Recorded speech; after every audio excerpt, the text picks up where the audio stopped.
when people can come to this place of understanding what personal responsibility really means, personal responsibility isn't about everybody else. It's how can I be in the most deeply connected relationship with myself? How can I be responsible for all the choices that I'm making in my life, the thoughts that I'm thinking, where my emotional state is, where my well-being is? That's when you have the power to change everything in your world. Welcome to Journeys Through Change, a podcast that inspires women to let go of the fear and say yes to possibility. I'm your host, Noelle Van, an author, creator, and empowerment coach who spent years in corporate America helping innovators and leaders ride the waves of change with ease and grace. I now work with women to step into change and unleash the power they have to create a life they love. Whether you're contemplating a change in your career, relationship, health, lifestyle, or anything in between, nothing's off the table. I'll be offering up simple insights to help you manage the ups and downs of change and sharing interviews with successful women who took a leap of faith to create the life they knew they were meant to live, sharing their wisdom, advice, and all the juicy lessons they learned along the way. So get cozy in your favorite comfy chair and let's get started. Have you ever thought about the story of your life and how much control you have in writing it? With all of the territory you've explored and lessons you've learned, it really is yours to create. Lisa Carpenter is a firm believer in owning her past, letting go of what no longer serves, and living on purpose. But it took her time and introspection to get there. Her life experience has taken her in many directions, and she's done the deeper work to own her past and move on year after year with greater perspective and acceptance. From a trip to Tulum in 2019 that allowed her to fully surrender and begin again, building a thriving business by simply letting go, to a year traveling the world on a path of self-discovery, Lisa knows firsthand how to let the light in and start anew. She brings this life experience to her work as a master coach by providing space for her clients to recognize their ability to do the same. Her unique combination of pragmatic wisdom and transformative guidance helps them discover what it means to trust themselves more deeply, find peace in their achievements, and create success that feels as good as it looks. As host of the Full Frontal Living podcast, Lisa is revolutionizing how high performers approach leadership, achievement, and personal well-being. Lisa, it is such a pleasure to have you on the podcast. Welcome. Thank you so much for having me. And what a beautiful intro. You did such a great job on talking about kind of my journey, way better than I could have ever done. So thank you for that. Of course. And it is such an amazing journey. And as I said earlier, I wanted to keep things a little general because there's so much to your path that I want to talk to you about and how you've gotten to this place, because I feel like you have such a healthy perspective on things and you've had such a journey that is just really a gift for others to hear about. Thank you so much for having me on. These are my favorite conversations to have where I'm not really sure where it's going to go, but I trust that whatever is going to come out of my mouth is going to serve you and your audience, and we're going to have just a great time. And I pretty much, as you know, show up pretty unedited, unfiltered. Which is wonderful. Yes. So let's just to start, and I'll kind of let you go from here, but just to start, give us a little bit of background, just kind of a little bit about your story, what's brought you to this place. And I know you don't have to give detail. Where do we start? Let's go into the Wayback Machine. So I've been a coach for well over 2 decades now. I started my career as a personal trainer and then grew into an entire nutritional program that I created way back in the day. And I still remember my dad saying to me, yeah, but when are you going to get a real job? And that was like most of the women I work with. It was kind of that moment of like, I'll show you. And that's the energy that I spent most of my life working from, is that I'm going to prove to everybody that I'm good enough, that I'm worthy enough, that I can achieve whatever I want. And so many of my clients work from that space and they don't even recognize it's coming from this place of I'm not good enough. So I'm going to prove that I'm good enough. So that's kind of how my career started, right? You tell me I can't do something, I'm going to show you that I can. So I did that for many, many, many years and then decided I was going to take my nutrition program online. I was going to build the course. The people would come. I would make millions. Everything would be amazing. That it did not play out quite that way. Beautiful to dream that way, but ultimately that was not the path I was meant to take, and the universe constantly redirected me. But in the process of that, I guess it's been over 10 years ago now, my big come to Jesus moment, so to speak, was when I found out that my partner, the father of my youngest son, was an addict. I found out that he was using cocaine, and then ultimately found out he was addicted to all the things. He was like a 3-time winner.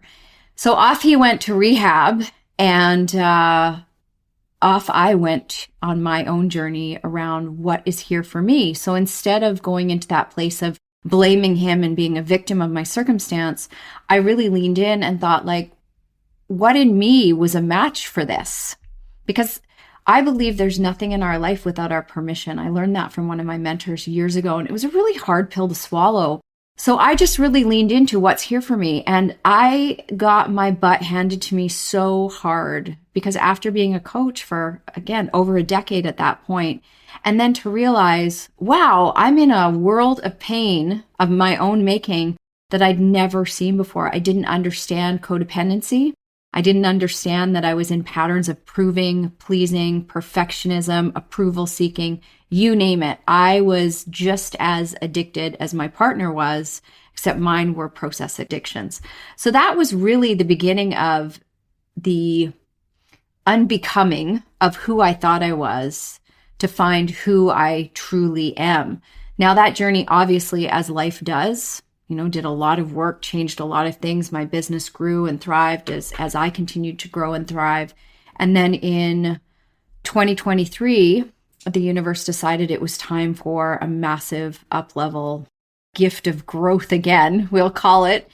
And yeah, like, how else can we look at, that's how I look at things. I'm like, how am I going to write this story that works to my advantage so that I can win? Now, in saying that, when big things happen in life, I did not feel like I was winning at the moment my life flipped upside down again. I found out that my husband had relapsed in ways that I was not expecting. I don't know how we can ever expect it, but so life really unraveled. I had to look at my whole life and think, like, who am I now? What's real? What's not real? And how do I move through this, allowing the pain, but also welcoming in the lessons that are here for me? Because again, if I go back to that, there's nothing in our lives without our permission. What in me was still a match for what was happening in my life. And the work that I do with my clients, which is very deep, soulful work, like looking at patterns that they've been carrying around since childhood that have created their identity. How can I guide people into that work if I'm not willing to also walk into that work and be in integrity with the work that I do? So that's kind of what started this past kind of upheaval of my life. And that's also what led to all the travel, because it was in an effort to, I need to remove myself from my circumstances. I need to give myself different perspectives. I need to be in relationship only with myself. It was an incredible healing journey. And it's really amazing when I look back on where I was 2 years ago today, where I couldn't even talk about this because there was so much shame in it for me, even though I wasn't the one who'd done anything wrong. I'm very, very proud of myself for the journey that I've walked over the past 2 years and where I am today, and now how I get to pay that forward to the people that I'm working with as well. Lisa, you strike me too, just in the conversations that we've had thus far, which is not a ton, but enough to get to know kind of how you're built, which is like, you are somebody that, being in that family dynamic of addiction, which can go one of two ways. You can either go the path of introspection, or you can go the path of blaming, or, like you said, feeling in shame and really, really sitting with that for a long period of time. You seem to be doing such deep work on yourself that it almost feels like, I know this is going to sound strange, but you know how you say, like, okay, and then the universe decided to give me something else. It kind of is true. I think people prove this time and again, that the more that you experience, the better you're going to become at helping. I mean, it's because truly, when I talk with you, how you're coming from a place of knowing, right? And experience. And that is really, really powerful for people that are just at the beginning of that journey. Very much. Yes, you probably have had a tumultuous several years, maybe years before that as well. But I mean, the beauty of it is that you have this ability to then articulate to other people how to step into that. And that is huge. I can't explain to you. I mean, when you and I talked the first time, I thought, gosh, you are in a deep learning process right now. You are really doing the work. And you're coming out the other side of it, like with just this completely different perspective. But being able to look back at it and being like, no, I remember what that feels like. I can have the empathy for that because believe me, I've been there. Right. Very much so. And thank you for reflecting that back to me. It's so powerful when somebody else can see you. So the way that I look at this is there are coaches that coach to content. So they coach to what the person is telling them. And I am able to coach to the deep context of where people are coming from. I see the patterns that they don't even see. I can weave the threads of their life together and understand exactly what is happening, why it's happening, whether or not they want to see that when I present it to them. But that's the type of coach I am because that's the experience that I've had.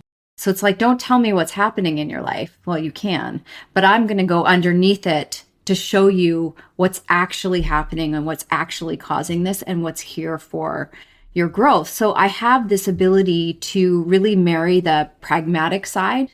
I can be a very deep thinker, but I'm also a very deep feeler. And this work requires that you get out of your head and into your heart, that you really feel your emotions. But then we have to be able to work through, what are these emotions telling us? What are the patterns? How can we pull this apart? Because we can't live in our emotions. Our feelings aren't facts. They're just guideposts. It's marrying the two so that we don't get lost in one section or the other. People tend to love to get lost in their thinking. They stay in a place of overthinking and overthinking and overthinking in an effort to solve the problem. So people believe that when they're thinking about the problem, they're solving the problem, but they're not. It's just another form of procrastination. And usually it's to avoid feeling, right? How that makes them feel. So we have to marry the two together in order to create transformation. And when all of this happened in my life, I knew beyond a shadow of a doubt that I was not going to be a victim of this, that I was going to find the hero's story for me, and that I was not going to live my life armored down and unwilling to truly live or love.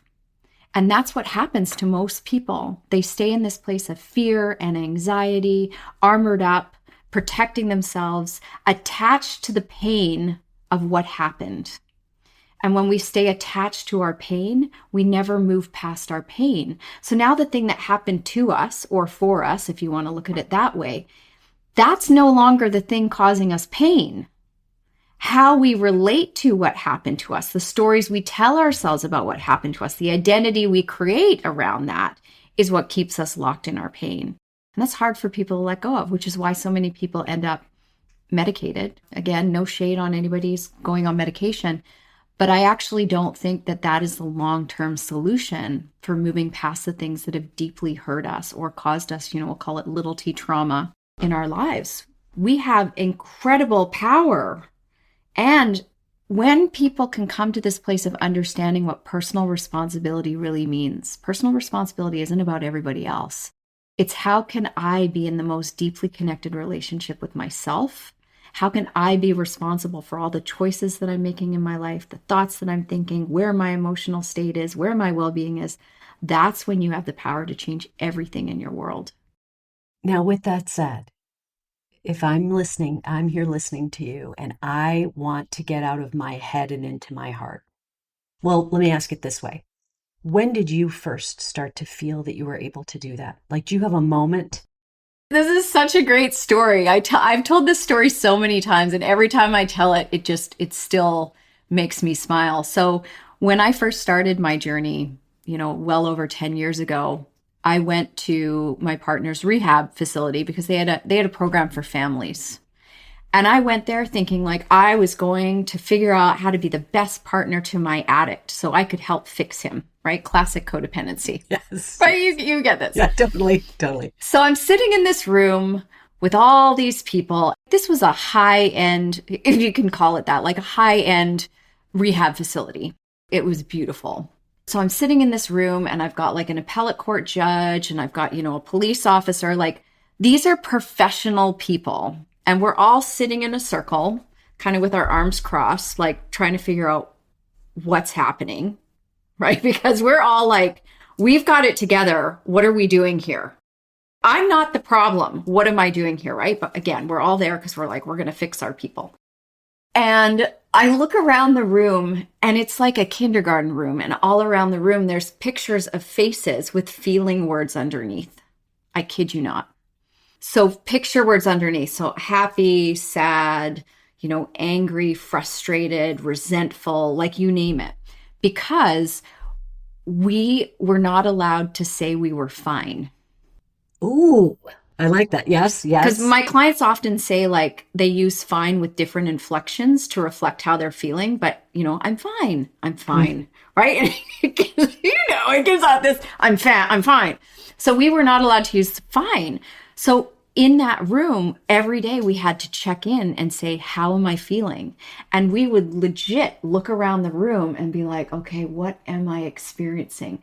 So it was an actual learning process of pausing and saying, okay, I'm going to take a deep breath and breathe out. And as soon as you do that, it drops you into your body. Keep your feet on the floor. And then simply ask yourself, like you would ask somebody you love the most, like your best friend, your partner, your child, how do you feel?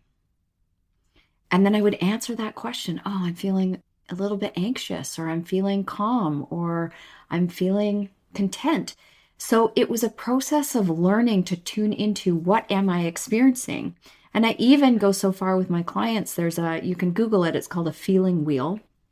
And it shows all the different emotions that are available to us as humans. And there's a lot. So it was learning like, what can I do here?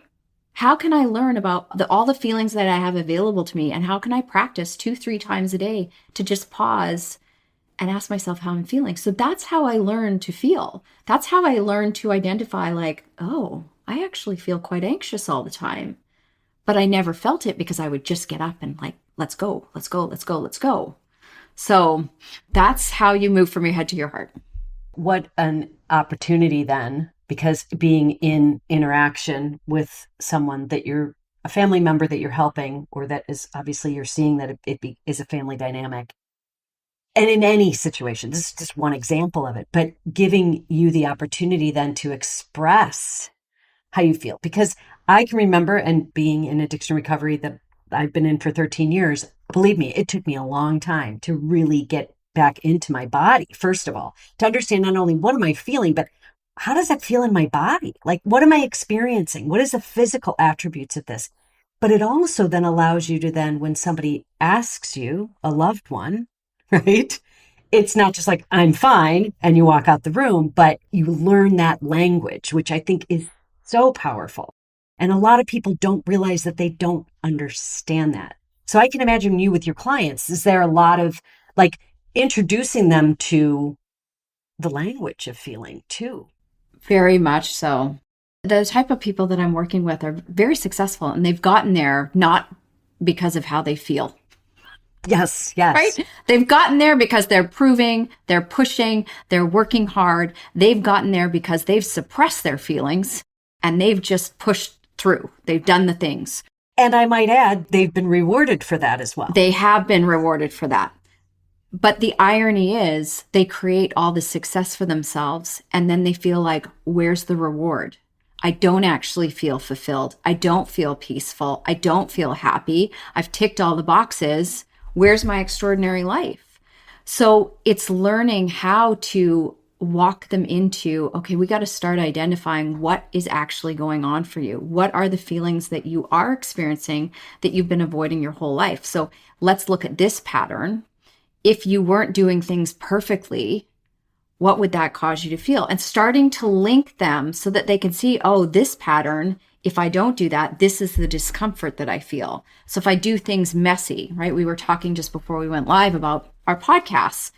And I started my podcast legit. I just like hit record with my headphones on with my iPhone. I've recorded episodes barbecuing chicken outside with trains in the background. My latest episode is in my car. I think the windshield wipers were going. It was beeping when I was backing up.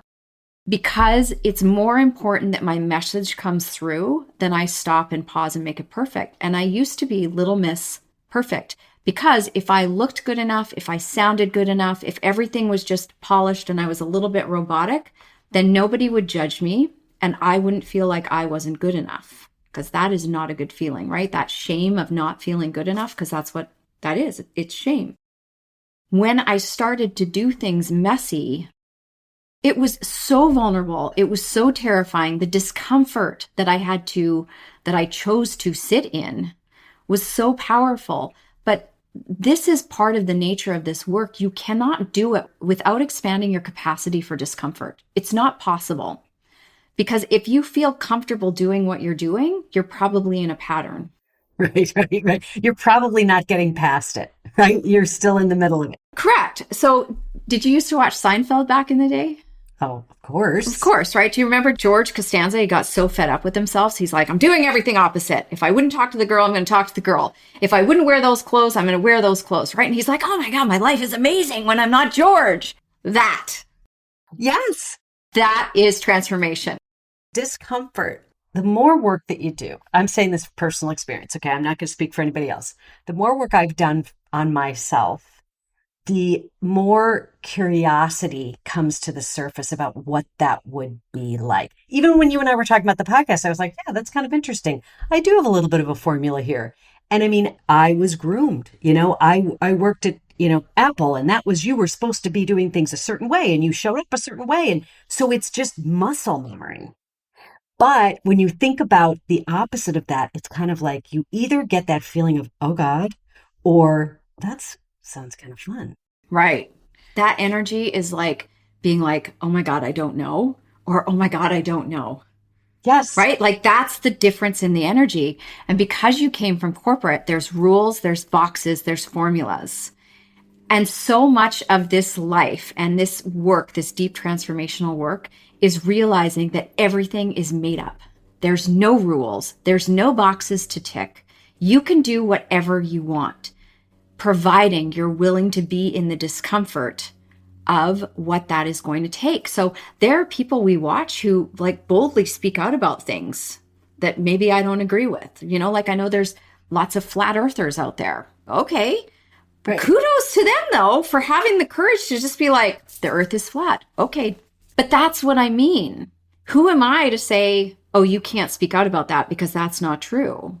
It doesn't matter, but we want to create all these rules and how we need to behave. And yes, so in society, we don't want to be codependent because then we're enmeshed and we're living our lives based on how we want the world to see us. And we don't want to be too hyper independent because now we're trying to like lone wolf it, which is, again, those are just adaptive behaviors. We want to be in this place of interdependence where, we're working together. We're trying to make our lives better, but we still are standing in our own sovereign power about who we are. So I'm always encouraging my clients to do things that make them wildly uncomfortable, to see what kind of perspective shift we can create that will then ripple out into their entire lives. Well, what if I didn't do that with my kids? What if I stopped making their lunches because they're capable of making their own? Oh my God, that makes me feel like a horrible mom. I'm not making my kids lunches. Like when you start to really look at all the rules you've put on your lives and all the beliefs about the things you have to do, none of that is true. So if we go back to my travel in 2023, it was one of my coaches that challenged me. She's like, well, Lisa, all these things have happened. We were really blessed to have been able to pay off our mortgage. This happened in the midst of all of this, right? So I'm fortunate enough to not have a mortgage. So that payment was just gone. And she said to me, you've always wanted to live somewhere else. Why don't you go live somewhere else? I'm like, well, I have a child. I have responsibilities. And she's like, so no mother has ever left their kid to go live somewhere else for a couple months? And she's like, what about just traveling? What if you took 30 days and traveled and just like said to your family, like, peace out. I need to go do this for myself. And I was like, oh. And I realized in that moment when she said that I've been telling myself this story that I wanted to travel my whole life. Like it actually pained me to feel like I couldn't travel because, during COVID, you and I had talked about this. I wasn't allowed to travel and it literally caused me physical pain. So here I was presented with the opportunity to go travel. And I realized like, oh my God, I would have never given this to myself had this not happened, because I would have always found the reasons, the excuses. I can't travel with without my partner. I can't leave my kids. What about my business? yada, yada, yada. And the truth is, none of it was true. It was a made up story in my head. And it's kind of like rules that we inflict on ourselves, right? So we put these guardrails up. Mm-hmm. And then when somebody throws something out there and you're like, whoa, oh. And just, I love the question she asked you. It's like, so no other mother has ever, and it makes you realize, okay, this is a little absurd. Like, I guess this is my made up rule. And it's so crazy because I think a lot of times on the corporate side of things, having come from that background, I often say to my clients, it's all a game.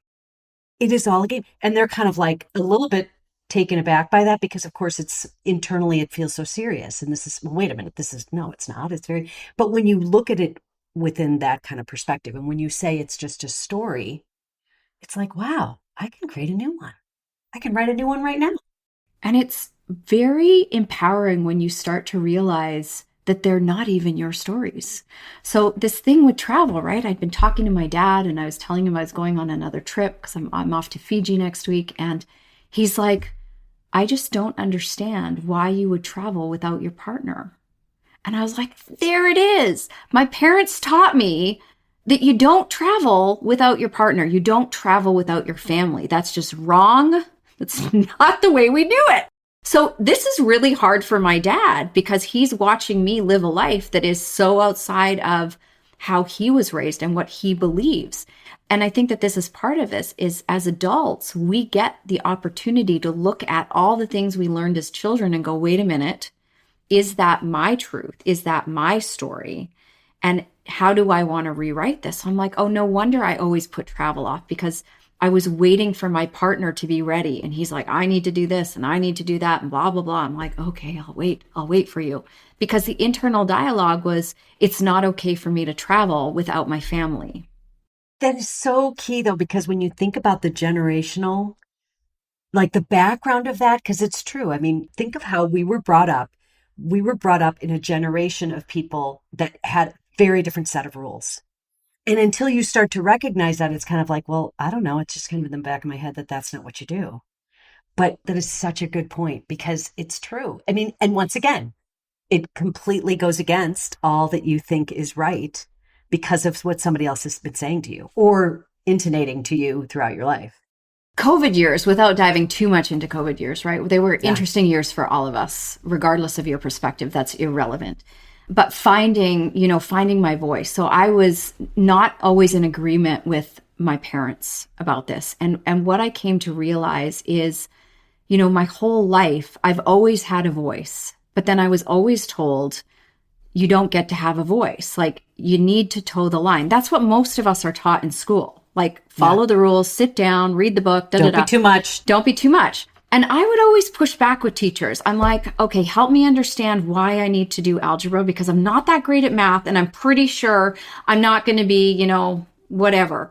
And I think I'll have a calculator. And, back then it was like, well, you don't know you'll have a calculator all the time. And now like legit, we have a calculator all the time. And don't even get me started on algebra because I so agree with you on that. And have you ever used it? No. Ever in our lives? No. I saw back in the day that our education system needed some tweaking. Anyways, so it was always like, what I realized is my parents would say to me though, if your friends all jumped off a cliff, would you jump off a cliff? Lisa, you need to be an independent thinker, right? Think for yourself. I remember them saying that to me. You need to think for yourself.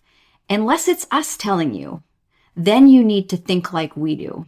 Yeah. I started to see like, no wonder I'm afraid to be out in the world and have a voice because am I allowed to say how I feel or do I need to toe the line? And what is at stake if I don't? So all humans, we're always looking to make sure our needs of love, safety, and belonging are met. And if any of those are threatened, it will shut us down, whether it's real or imagined. That need for love, safety, and belonging is so true for all of us. So even in this, in stepping outside of the box and saying, you know what? I need to feel safe within myself. I need to be the foundation of love for me. And I will always belong if I belong to myself. So I love you, mom and dad. I love you, my partner. I love you, my kids. And it has to start from me first and not having those needs met outside of me. So yes, do we want to feel loved and safe and belonging with people we love? Absolutely. But fundamentally, we are responsible for that in ourselves first.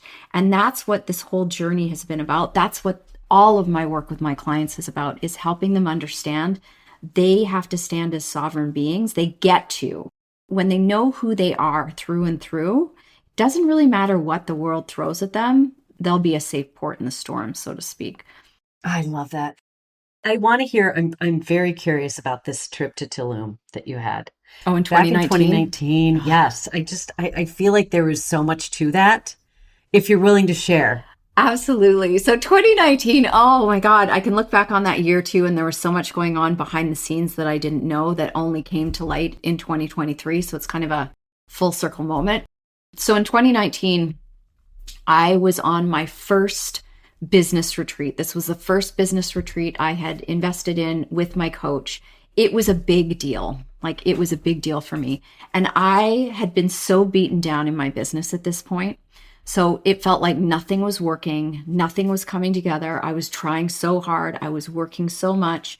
And it just, things were shifting, but it was just, this is going to sound so funny. I was tired of dreaming. I'm like, I remember her saying to us on the beach, okay, we're going to do like goal setting. And I was like, peace out. Like, I'm going to go swimming because I'm done with the whole goal thing. Like, I've had my ass handed to me so many times. I don't want to set goals because I never achieve them. Like, this was how defeated I was at that time. And I remember when we were driving up to the resort we were staying at, and I was in a cab with my coach, and I was looking out at the water, and I was just like, I was so overcome with like gratitude and joy and just like, wow, I'm here. And I just looked at her and I'm like, thank you so much. And she looked at me and she's like, what are you thanking me for, Lisa? I didn't give this to you. You chose to invest in yourself and create this for yourself. And I was like, so that retreat was really, really powerful for me. So I didn't leave setting a bunch of goals. Like, I didn't get full circle back on that. But what I was able to do was say, okay, well, what can I focus on in my business that I can be fully responsible for that has nothing to do with external circumstances changing? Like looking at onboarding for clients, systems and procedures behind the scenes. Like, so if I want to run $1 million business, what does that need to look like behind the scenes?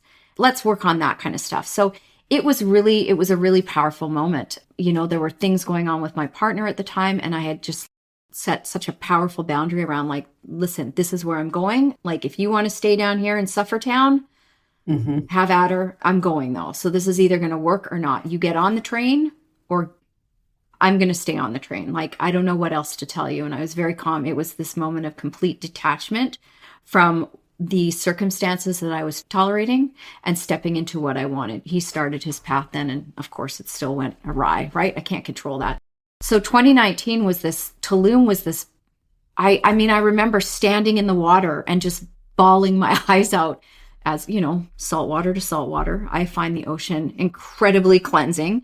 Standing there with my arms up to the sky and just standing in the ocean and saying, just take it, like, take it all for me, take all my pain, take all my suffering, take all that, like, everything that I've been carrying for years now, trying so hard to grow, just take it. And I'm going to leave it here and I'm going to come back one day and my life is going to be different.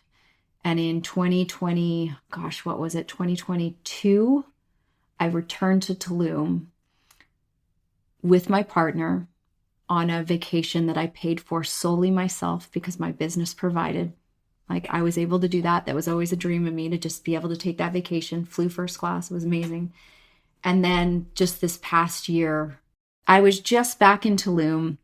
I was at a high-level mastermind retreat for myself, surrounded by women, where I literally looked around and went like, wow, when did I become an energetic match for this? Like, amazing, amazing women.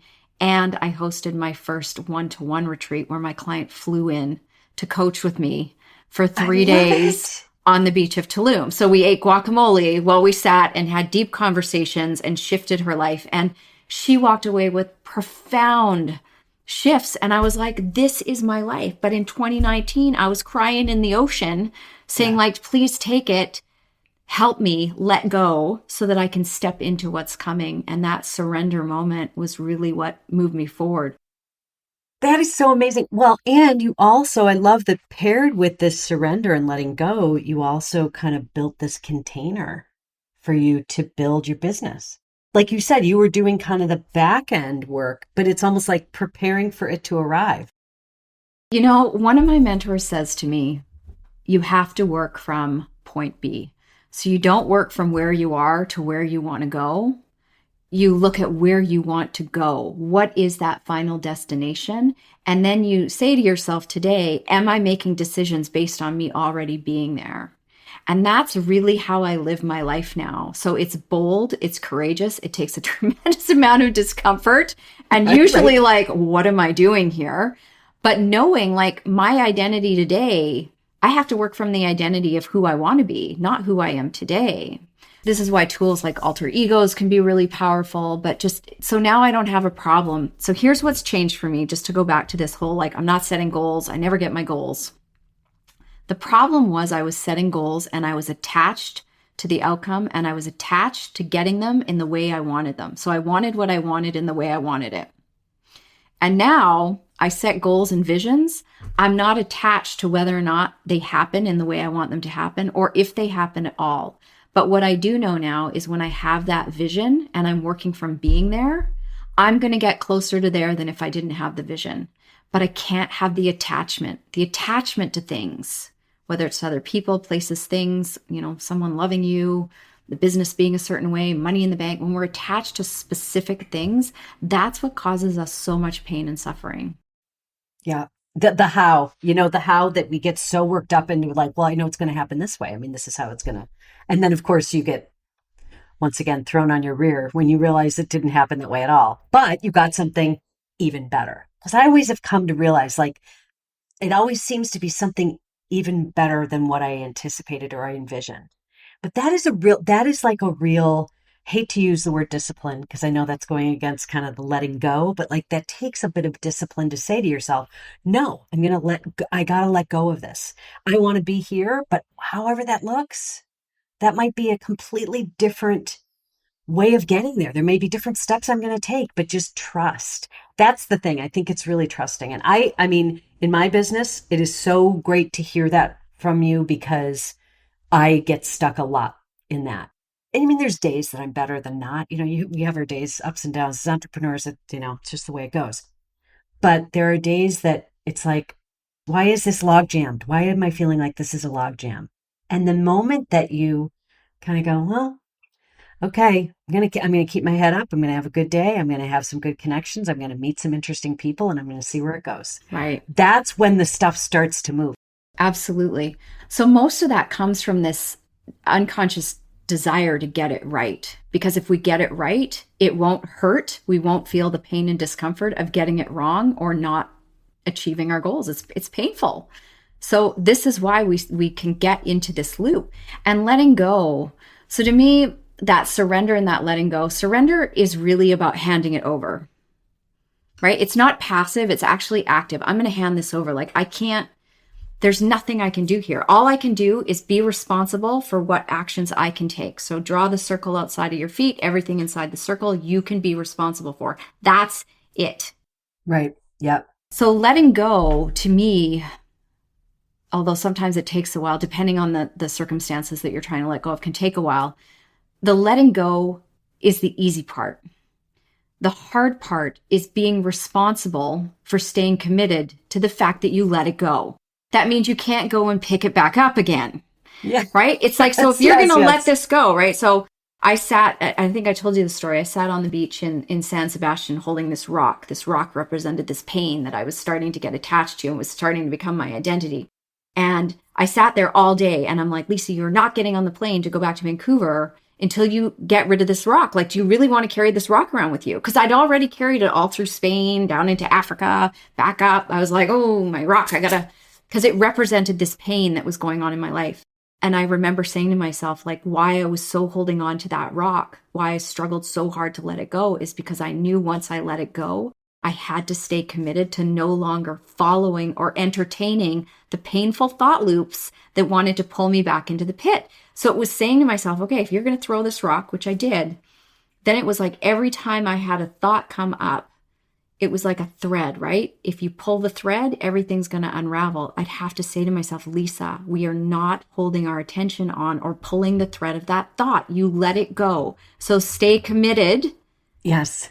Yes. Stay committed to that and move forward. So it's not about suppressing my feelings. It's literally the commitment to, what do I want? Don't go pick your pain and your suffering back up again. The discomfort of that commitment on the other side of letting go. It's powerful.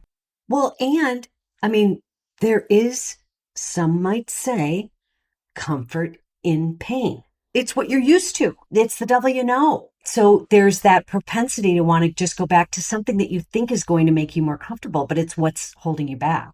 I mean, I can say that from firsthand. Absolutely. Having that commitment is the key of not going back into it, because it's a very comfortable place to sit and languish. I don't know if it's so much comfortable as it is familiar. Familiar.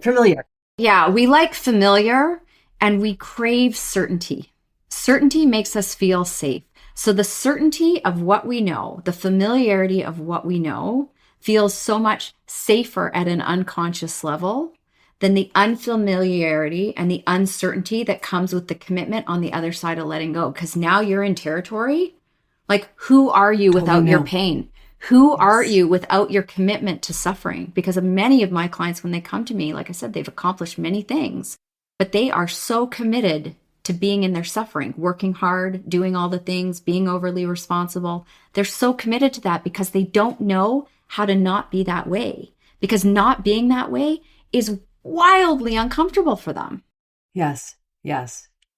I can imagine too, especially as you're working with your clients, once that aha moment comes to them where they can actually bridge that and understand it, that's when you start to fly. Because that's when you really start to understand, like, okay, this is the game I've been playing. I get it. That's the place, so we get to that place of awareness, which awareness gives you nothing other than the fact that now it's more painful because you know now, right? Like, it's like, oh my God, I looked in the messy room and now I know the room is so messy. So we have to move from that place of awareness into then a place of acceptance. And that's hard for people to accept, like, oh, I'm doing this to myself. I can't blame somebody else. I can't blame my circumstances. I don't get to be a victim anymore. That awareness to that acceptance comes with radical personal responsibility. This is why we avoid it, right? Because now it's like, oh, it's up to me. Like, there's a little bit of I call it the tantrum phase that people go through.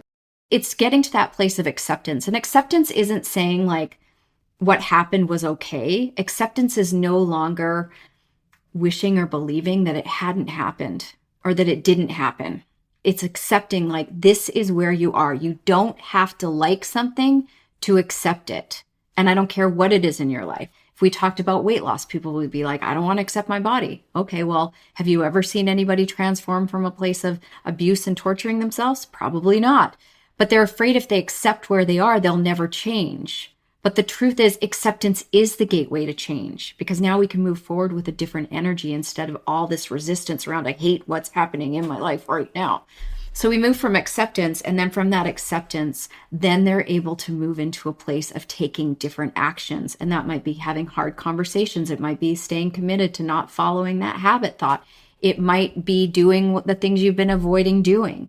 It might just be allowing yourself to sit in the discomfort of doing things differently, right? Like, this sounds so wild, but one of the exercises I have many of my clients do is go check themselves into a hotel for a weekend by themselves. Sounds luxurious. And they're like, oh my God.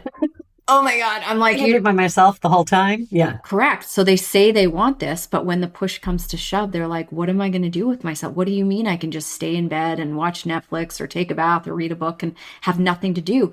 And in that weekend, they discover just how wildly uncomfortable they are being in relationship with themselves and not doing anything.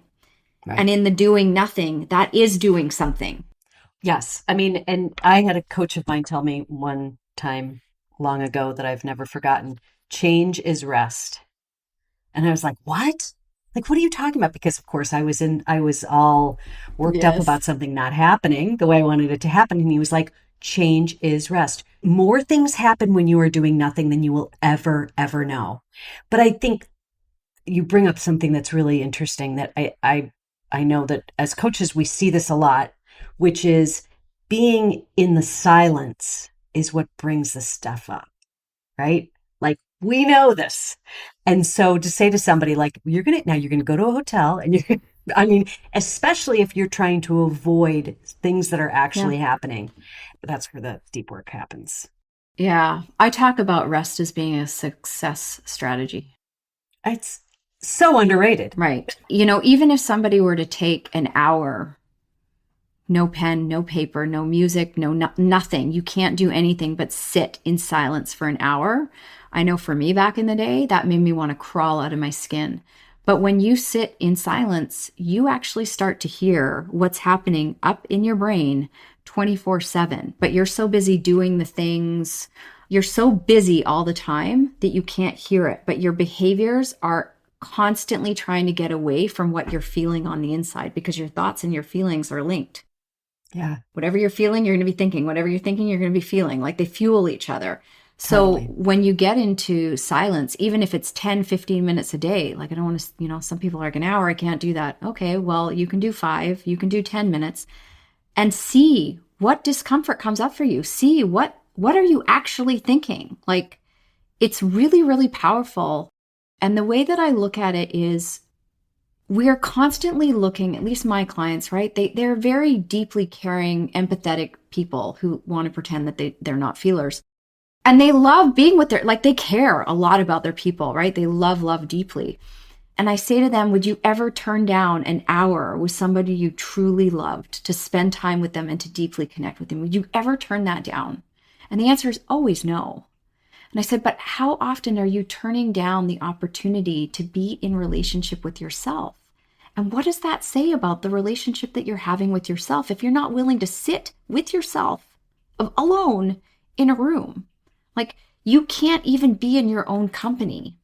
That's powerful when you start to realize that, because that can sometimes be the switch that flips, where people start to see, oh my God, I don't actually really have great self-worth, or I don't really love myself, or I don't have great self-esteem.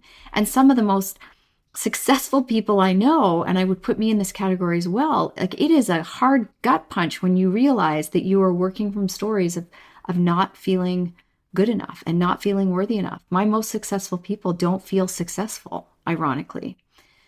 So they've been running from themselves their whole lives, and they thought that they would get that feeling through their accomplishments, only to find out that, oh, that empty feeling is still there. It doesn't matter how much I try and put in. It's not a putting in. It's a, what do you need to take out so that you can connect back into who you really are. Lisa, I could talk to you for hours on this stuff. I can go. So I love conversations where I get to go deep and pull threads out and tell stories. It's amazing. I'm going to have you come back. We can talk more. I want to know what is up next for you in your business? Do you have anything coming up on the horizon? What don't I have going on? So this is a thing for me right now, because I'm like, how many balls are we juggling? So we're just getting ready to launch a retreat in Tulum for 2026. That is only Nice. for people that are coaching with me. So they have to be inside a coaching container in order to, be part of that. We're running monthly masterclasses on the various topics that resonate with my clients. So if anybody is interested in finding out about that, it's usually posted at lisacarpenter.ca/live. The topics change all the time. And other than that, I think that one of the best places to just kind of, we've got the Energy Accelerator coming too. So I've got all these programs. So the Energy Accelerator we will be launching that in April. And that is really about how to reclaim your time and your energy, so you're not doing all the things. So that you have the time and energy for things that matter most. Yeah. But of course, we go deep into that. We go deep into what the things actually are, because it's not about another productivity hack. It's not actually what anybody needs. It's the disconnect from themselves. So those are great places for people to start. Anybody can find me over on my website at lisacarpenter.ca. You can sign up for my newsletter. You can follow along on the podcast. I'm easily accessible. I like to say I'm everywhere and nowhere all at the same time. So I'm easy to find. Love it. I love it. And we will have all of Lisa's links on the show notes too, so people Perfect. can find her whoever's looking for. Lisa, thank you so, so much for your time. This has been beyond. Every time I talk to you, I feel like I open up to even more insights. You're really, really amazing. And I love to hear your story. And I can't wait to hear about your next travels once you're back. When are you going to Fiji? Fiji, I leave for on Monday. And this is just going to be a restful, like this is a legit park it on the beach vacation. This isn't me, trekking or doing anything crazy like that. But it's still like, what a beautiful part of the world that I get to see. And with all the things happening in the world today and, all the things people are talking about, if you have the opportunity to get on a plane and go see the world, I hope everybody does, because it is a privilege to be able to do that. It's not guaranteed. I think that that's one of the biggest things I learned in COVID is that freedom is not free. It's a privilege. And, I am going to squeeze every ounce of living out of my life until I exit the planet. So thank you for having me on. This was really wonderful. What a beautiful way to start my day. I love a deep, rich conversation. I knew it would be a good one. So thank you so much. Too. Thank you. All right. That's it for now. Until next time. Thanks for listening to the Journeys Through Change podcast. You can find us on Spotify, Apple Podcasts, or really wherever you get your podcasts. And be sure to follow us and leave a review if you've enjoyed this episode. And share it with a friend or on social media to spread the good word, so more women like you can find us and join in on the fun. For more information on the podcast or Day by Day book, go to livedaybyday.com.